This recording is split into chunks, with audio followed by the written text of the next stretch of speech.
The first time the yam cried, the market stopped like a hand lifted in prayer. Kim Adams stood by her father's stall with a bowl in her hands and a smile they called slow and gentle.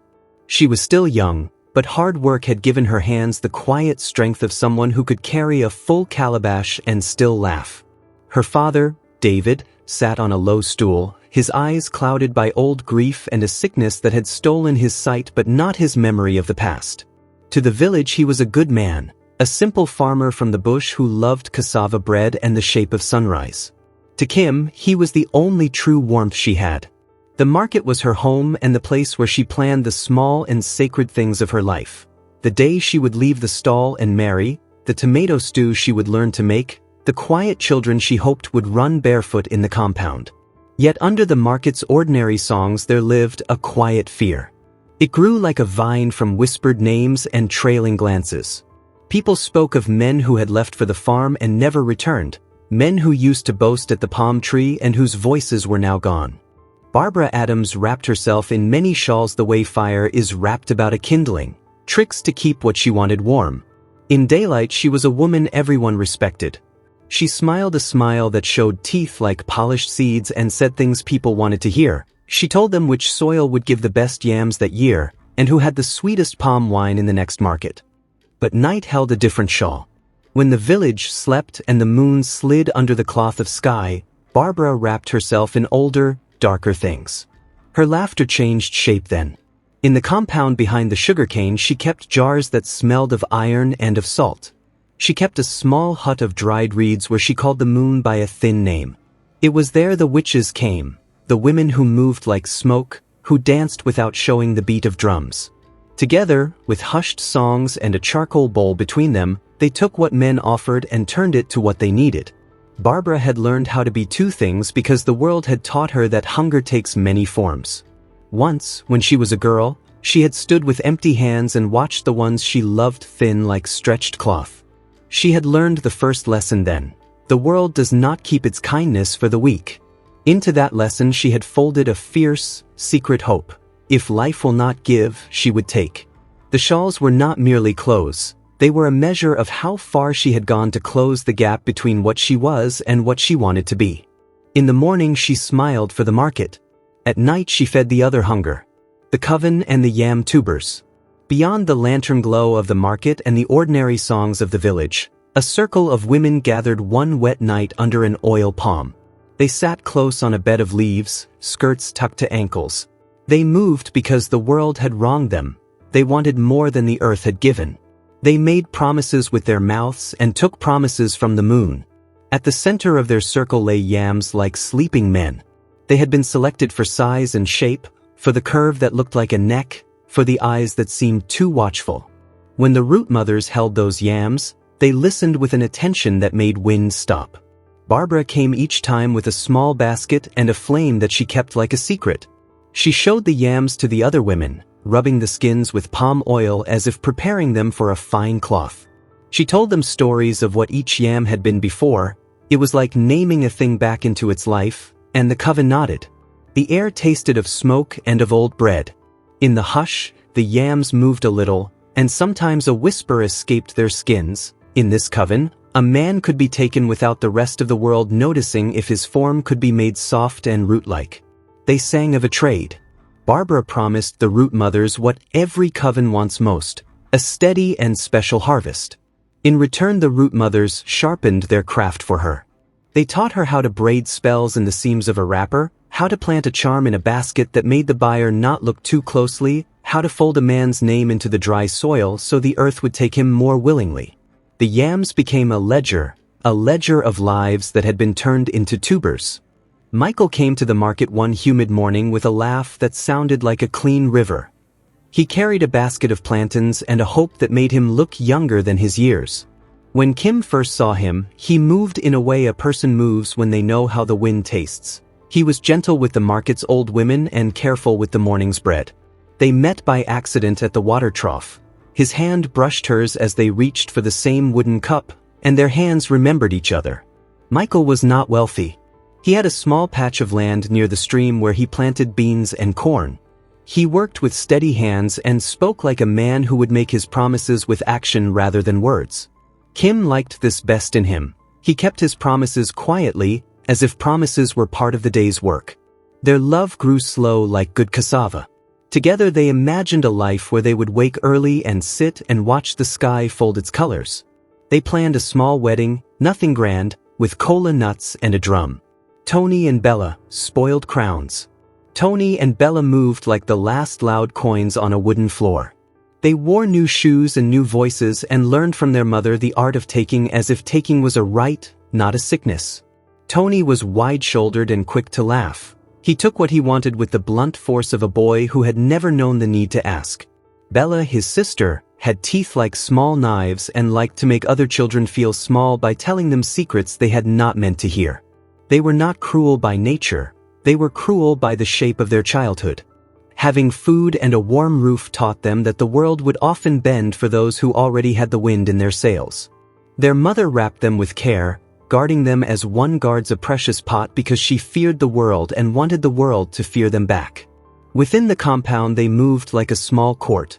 They did not fetch water at sunrise, they asked others to fetch it. They did not sweep the yard, they only taught. The village watched them and called them spoilt, and sometimes pity slipped into those whispers. The household was a small economy of fear and favor, where the hungry were kept outside and the safe were given silver wrappers at the festival. The more they had, the less they saw their neighbors need. David's blindness and the vacuum it left. David was a man who carried the smell of yams in his hair and the taste of early sun in his mouth. He once walked like a boy with open eyes, but years had thinned his sight into a veil and left his other senses raw and large.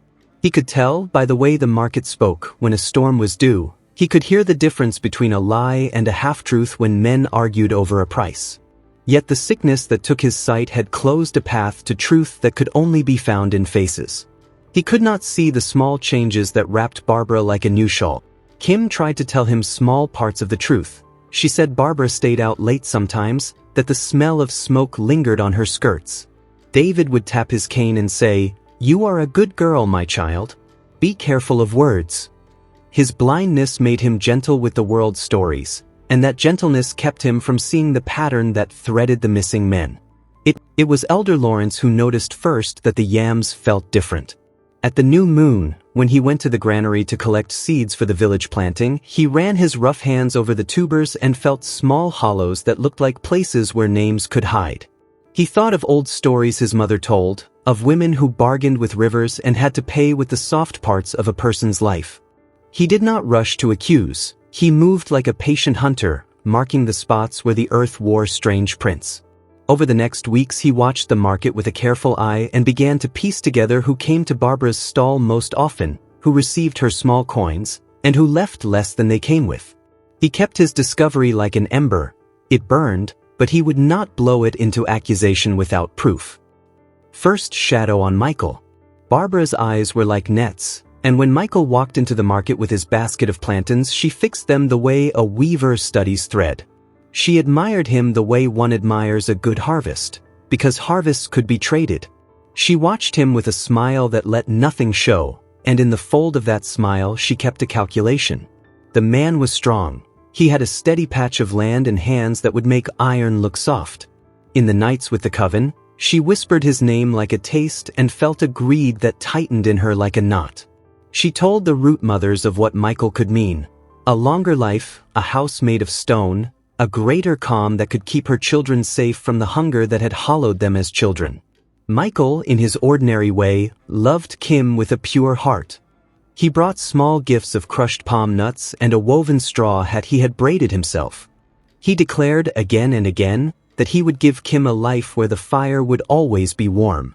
He was not a man who believed the world was evil. He believed in work, steady hands, and the kindness of the earth. That faith, so beautiful in daylight, painted him as prey in Barbara's night. The first shadow fell when Barbara invited him to the compound for a meal, just to know the family, she said. The meal was sweet with stew and her laughter, and Michael felt honored. No one in the hut saw the small, pale root tucked in the basket she set on the floor, for a root honors the dark more than the bright. Small seeds, to the eyes of the coven, are enough to begin a harvest. The coven's increasing demands. As months folded into one another like cloth, the root mother's appetite grew the way drought grows into a river. They wanted more than one man a season. Rituals took time and more women joined their circle, each bringing their own kind of hunger. Some wanted money to fix broken roofs. Some wanted to trade their age for a newer face. They brought offerings, white cloth, red kola, the fine bitter leaf, and in return the coven taught them finer knots, how to press a name into soil without leaving a trace. Barbara, who had been their favored student because she paid and because she had a steady hand, rose in importance. The root mothers spoke of old bargains and of the price of the sea's salt.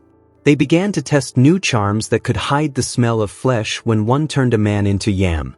They practiced turning a particular kind of sorrow into a tuber's dark sweetness. The yams in Barbara's basket became like ledgers in which dates and names were kept. They were the permanence of the coven's commerce. Each time a man became root, the coven marked the day with a feast and the sound of low drums so that no one would notice the missing heartbeat. The village's fog of disbelief, the coven believed, could be kept intact with the sound of normal things: drums, laughter, market deals. And so they worked, while the village carried on unaware. Kim had long been careful with secrets. She learned early that small things are heavy in a house where a lie will grow if left alone. One evening, as she came back from the well with a clay pot on her head, she noticed the reed door to Barbara's hut slightly ajar. A thin light escaped and someone inside laughed. A laugh Kim thought she had always known. Curiosity, like the taste of fresh fruit, made her step closer. She heard the chanting first, a soft loop of words that did not belong in the market songs. Then she heard a name, Michael's name, bent into an offering. She did not understand all the phrases, but she heard a promise and the clink of something small and bright. Her knees shook. She walked back to the compound as though the ground had turned to glass. Her heart became loud as a drum. She wanted to run, to wake Michael and shout, to take him away to the stream and hide him in the reeds. But fear does not move as quickly as love.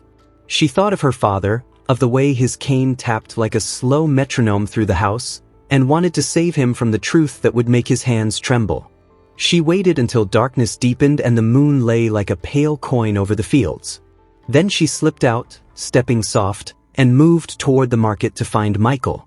But secrets that live in night have claws. On the path back to the compound, a figure stepped from the shadows and cupped her wrist like a trap.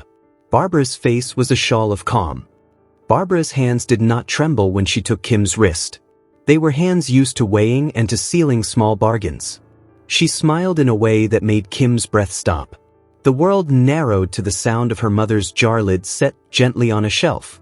Barbara's voice was soft as a drumskin as she said, "Child, you should not listen to what is not meant for you." She did not shout. She did not need to. Her fingers moved with an old certainty as she braided a thin rope of dried leaves and herbs. Kim felt a cold press at the back of her neck, a pressure that spread like frost. The transformation was not sudden like a struck bell, nor was it gentle like a river's erasing of shore. It was a slow compression that squeezed out the small things, the feel of the clay pot in her hands, the names she had learned for the plants. Her thoughts began to compress around a single bright point, her love for Michael, and then the point thinned and went dim. She felt her knees vanish, her fingers become useless ideas, her breath become a small thing that the hut swallowed. In that close hush she listened and could still hear the market's far laughter like a dream. Then pain came, not fierce but blunt, and the hush broke into a different silence. Her body pressed into something hard and dense, like earth hugging a stone. Barbara wrapped the new tuber in a clean cloth with a practiced hand, then set it in a basket with yams already chosen for the morning. She tied on the lid and hummed an easy song as she left the compound before dawn. The village was still asleep. Dogs curled under porches and smoke from one or two hearths rose like the beginning of the day. She walked a crooked, careful path that made her steps seem ordinary.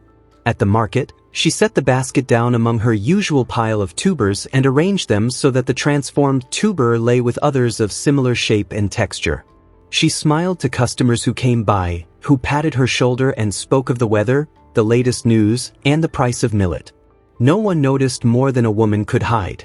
Ethan, a poor farmer with broad palms and a face like the plain, came early that day. He needed yams for his family, and his money was small but honest. He chose a few tubers for planting and some for the pot. The basket was heavy. He paid Barbara with the few coins he had saved. She wrapped the sale with a blessing and a nod, and Ethan carried the basket toward his house with its low fence and a thatched roof patched many times. On the path his son Tommy ran after him, light-footed and curious. Tommy was a child who liked to listen more than to speak. He climbed onto the fence to watch his father open the basket later that afternoon, and when he did he heard a sound no one expects from a root, a small human thread of voice. He cocked his head, as one tilts a cup to hear if the sweet water is there. The yam did not make sense, but the village had not yet learned to refuse that sense.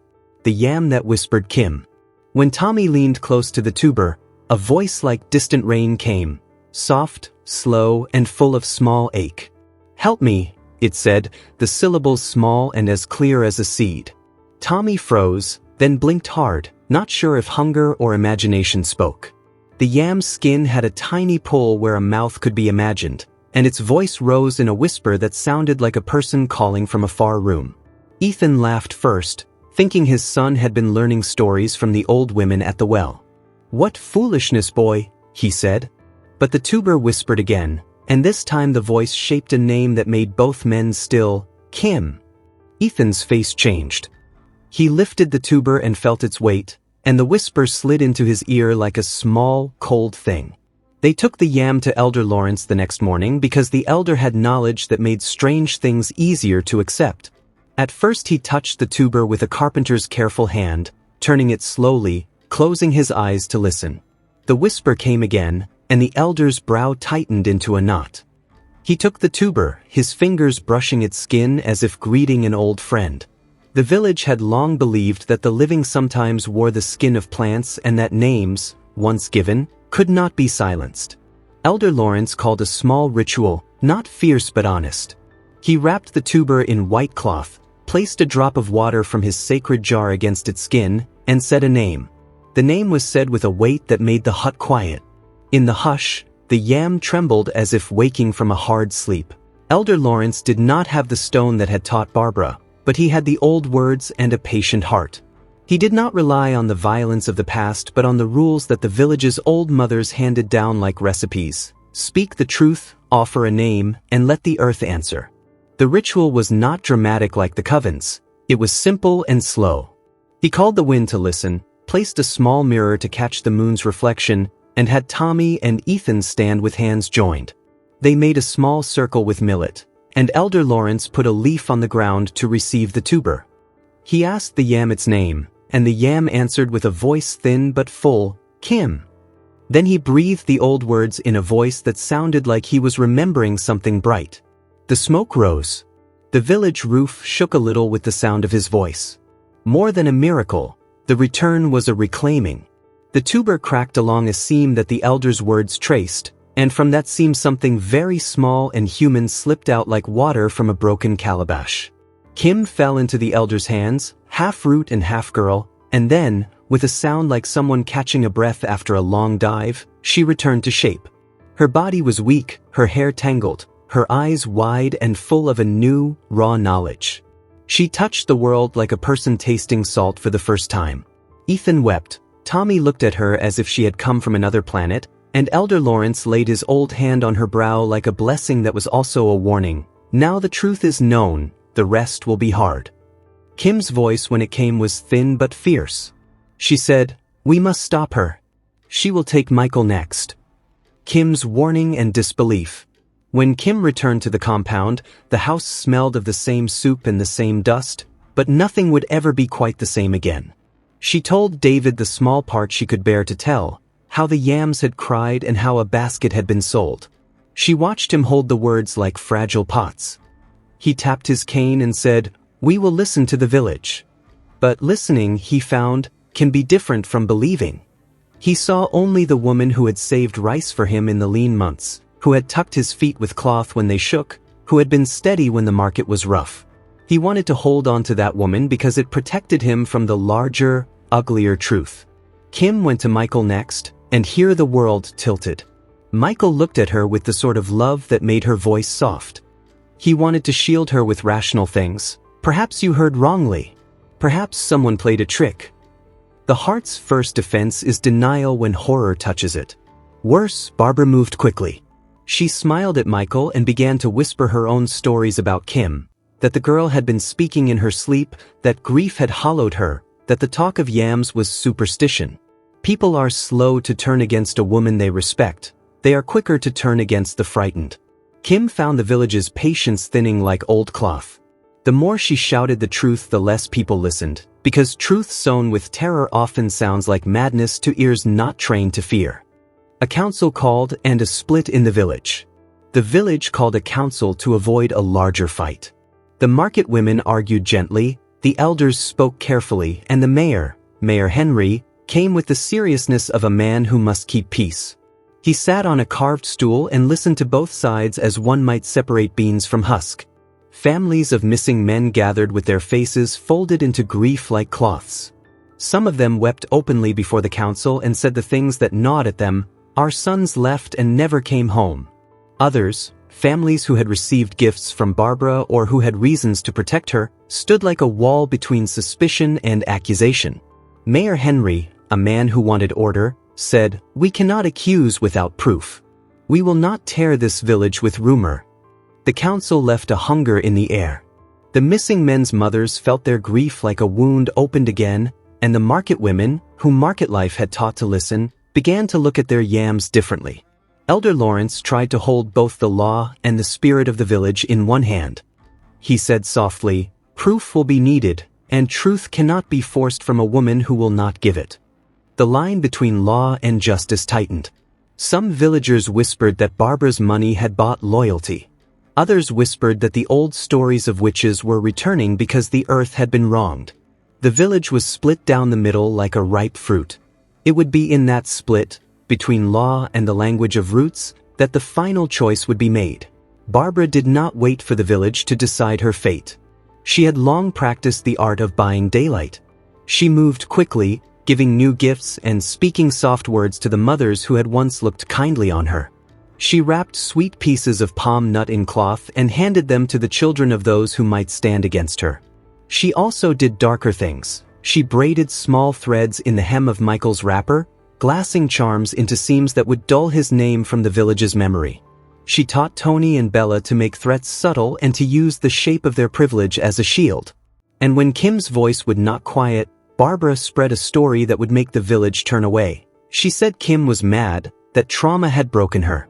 This new story found purchase because fear always leans toward the simple. To some, a wild woman's accusation is easier to ignore than a shadow that moves the ground.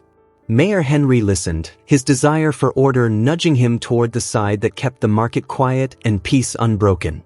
Barbara's bribery and gentle cruelty shifted the village like the wind moves grain. Yet not everyone could be bought.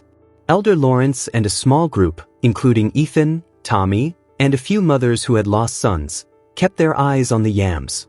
They prepared to ask for a clear ritual, the water of truth, because truth has old ways to assert itself when words are not enough. Elder Lawrence prepares the water of truth. The water of truth was not a trick but an old thing, older than the mayor's stool and older than the market's newest cries. It came from a spring that ran under a stone covered with lichen, and villagers believed that water remembered names. Elder Lawrence walked to that spring with a small clay cup and the humility of someone asking more of the world than a man's judgment. He filled it slow, each motion like a prayer. The water at the spring tasted of cold and moss and deep things. He brought it back under his arm and asked the village to gather because ritual needs witnesses. He told them the rules. Barbara must drink, and she must speak what the water makes her speak. The earth will not be fooled. If she lies, she will feel the truth burn as if it is a fire inside. If she tells the truth, then the water will settle and the village will hear her. This ritual did not guarantee a gentle outcome. In some stories, the truth that comes from water is the least kind of truth. But Elder Lawrence's voice had weight, and a number of villagers, those who had lost sons and those who could not be bought, stood behind him. They would march to the compound on the day the village had set, not to shame but to ask for accountability. The market hummed like a beehive. Something large was moving inside. The night of the coven's anger. On the night before the day of asking, the coven gathered unlike it had before. The moon was full and heavy, and the root mothers smelled of burning oil and of old leaves. Barbara came with her shawl and the stone she had used to learn more and more. The coven's leaders chanted, and their voices became a single, low thing that made the sugarcane bow. They promised each other that whatever the law did in daylight, they would keep their own order in the dark. Some muttered predictions about ash and about how the tubers would answer. Fear can sharpen devotion, and the coven's devotion had become appetite. Barbara felt fear, which for her was always a sharpening tool. She wrapped her hands around the green stone and whispered bargains that tasted like old stories. She told the coven of the plan to take Michael and of the things she had already softened in the ground. A few of the root mothers, greed had its own geography, watched and said, "Take him. For the years, for the house." But the earth has a memory, and the coven's old power came with a cost. They sang their last song before the dawn and pressed small names into the soil. The air was thick with the smell of burnt cola and a heavy sweetness like old wine. The coven left the night with a hush that sounded like the breath of a thing ready to strike. The morning of the wedding rose like a calm bowl. Drums called gentle rhythms, women braided each other's hair, and the market sang in its own small way. The compound arranged itself to look like something offered to the sun. White cloths were hung, cola nuts lined like small white teeth, and a small table for the elders was set with a calabash of palm wine. Kim rose like someone who had been given back a piece of life and wore that gift quietly. She had a wrapper that the market women had helped choose, and her voice was thinner but more honest than before. Michael waited by the yam tree, his hands steady and eyes bright. To many in the village, the wedding was a bomb. For others, it was only the setting of a test. She arrived breathless, not because of the road but because of bearable grief and a single, fierce truth. As the drummers began, Kim pushed forward. She had a look that came from someone who had crossed a strange country. When she opened her mouth, it was not a whisper but a sound that cut the cloth between them. "Stop. Michael. You will not take him." The crowd stilled in two motions, first as surprise, then as an ember of fear. Barbara laughed a small laugh like a woman who thought a child was making a game. "What has the girl learned?" she asked, and then louder, "She speaks nonsense." But Kim would not be hush. The act of truth and Barbara's confession. Kim spoke with a voice that trembled but would not break. She told the people about the yams and the basket, about the whisper that had said her name, and about the elder's ritual that brought her back. She faced Barbara as a woman facing a storm. The crowd leaned in, caught between disbelief and wonder. Mayor Henry, who had come for ceremony more than for judgment, called for a test. The village elders arranged the water of truth on a small carved stool. Elder Lawrence took a cup and spoke of the spring under the stone and of the water that remembers names. He asked Barbara to drink and to speak what the water would force her to say. Barbara took the cup as though she accepted a small burden. She lifted it with a steady hand. Maybe she thought she could lie clearer than the water could burn. Maybe she believed in the stone she had kept close for so long. But water has old laws. It remembers what the earth folded into it. The moment she swallowed, her face changed. She tried to hold the words in her throat, but the water had already reached them. Her mouth opened and from it came a sound that tore like a cloth. The words fell one by one. "Yes. I have done it. I made men into yam. I offered them for wealth and years." Her hands pointed at Michael, and the name fell like a small stone. "He would have been my greatest harvest." The village's horror and the rising of the yam spirits. The villagers felt the sound of the confession like a rain that came suddenly and wet the whole body. Mothers who had lost sons cried aloud, and those who had suspected bowed in grief. The coven's songs faltered.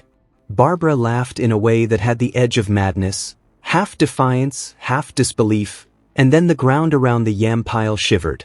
It began as a tremor, a small breath the earth took, and then the tubers at Barbara's feet glowed with a faint, restless light. The shapes moved, not like plants but like memories waking. The yams swelled as if breathing. The people heard them, half voices slipping from cracked skins, names that pushed thinly from the earth. One by one, the tubers formed into the shapes of the men they had once been. They did not return fully as they were not whole. They were root and memory joined, a strange, terrible glamour. Faces streaked with the soil that had hidden them leaned toward Barbara. Their voices were a chorus of betrayals. "Our names were stolen," they said. The wind around the compound seemed to answer with the sound of drums from nowhere. Barbara reached out to bargain, her hands clawing for any mercy, but the Yam spirit's hunger was not for trade. It was for balance. The men's faces pressed close, and in a moment that felt like a century of small wounds opening, they touched her. The consumption and the ash. Barbara screamed, a sound that began like a woman's rage and ended like someone cracking in two. The Yam spirits moved with the slow cruelty of a harvest reaping its own who had first planted the seed of suffering. They pressed against her skin and into her bones, and fire, long withheld, rose from them as if it had been waiting in the root. Her shawls caught and burned, her rings fell and melted into small pools that steamed like tears. People could only watch, some with horror, some with a fierce approval they would not name aloud. For the first time in a long while, the coven's power was not enough. Their bonds were severed by the very things they had made. When the smoke cleared, where Barbara had stood there was only an ash-scoured wrapper, blackened and smoking at the edges. The smell of burnt hair and root hovered like a lesson. Elder Lawrence stepped forward and swept the ash into the earth, placing a small seed on top as if to remind the village that nothing remains without being replanted in truth.